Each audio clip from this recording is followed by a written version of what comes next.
And on tonight's edition of The Adventurer, Kenya's annual housing shortage is estimated at 150,000 units, with low-income earners being among the many who cannot afford to put a decent roof over their heads. The shortage has, however, reflected as an opportunity for Joseph Mutua, who is now fabricating cargo containers into houses in Nairobi's industrial area. KTN's Charles Gitonga has more.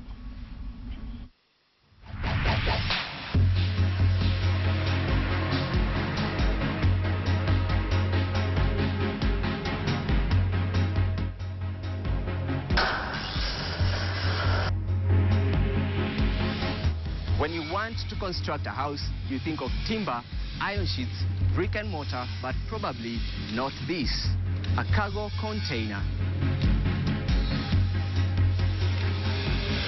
My name is Joseph Mutua, and Containers Kenya, we started the three of us. So we are in the business of selling containers, adding value to containers, that is fabrication. Based on customers' dictates and needs. Basically, it's a customer who walked in and he said he wanted to buy a container from us, but besides the container, he wanted to fabricate it to make a clinic. He asked us if we had that capacity, and with the designs that the customer had, we worked on the first assignment, which was fabricating a 20-feet container to make a clinic, which we did successfully. What goes into making a decent house out of this container? The customer comes with a mental picture, with a concept. What do I want from the container? If it is a house, you'll ask for the drawings. Yeah? Now from the drawings, we'll give it to a technical man who will now fabricate the 40-feet container or 20-feet container to make what the client desires. What is very unique about containers is the time it takes to achieve what you want.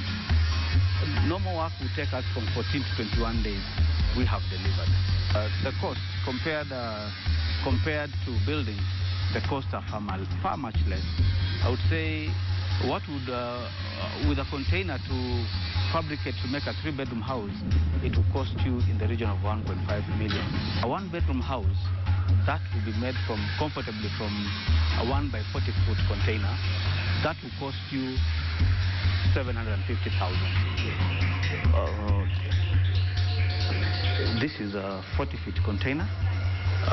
From these 40-feet containers, we'll put them 2 containers side by side with a view of fabricating a 3-bedroom house.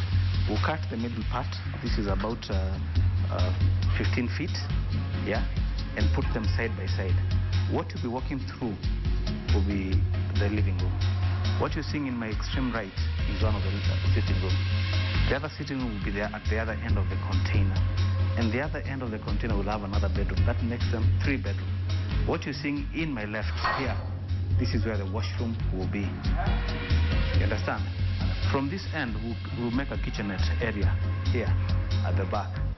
Well, what you're seeing here, these are the MDF boards. We'll put these MDF boards across the container, around the container. We'll put also styrofoam with a view to regulate the temperatures. So when it's very cold, you don't feel it. When it's very hot, again, you don't feel it. Yes.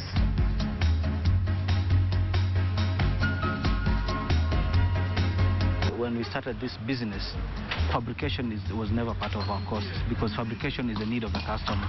If a customer comes with the need of fabrication, we will finance for that. Yeah.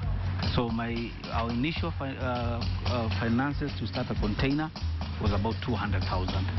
If Kenyans have a mind shift, they accept that you can have a house from a container, and it's not a quote-unquote a Mabati house.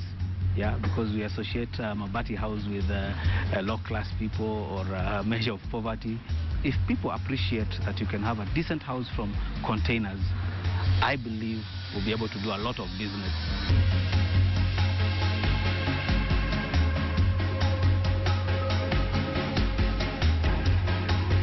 It is what I would call an innovative business, transforming a cargo container into somewhere you can call home. Charles Gitonga for The Adventurer.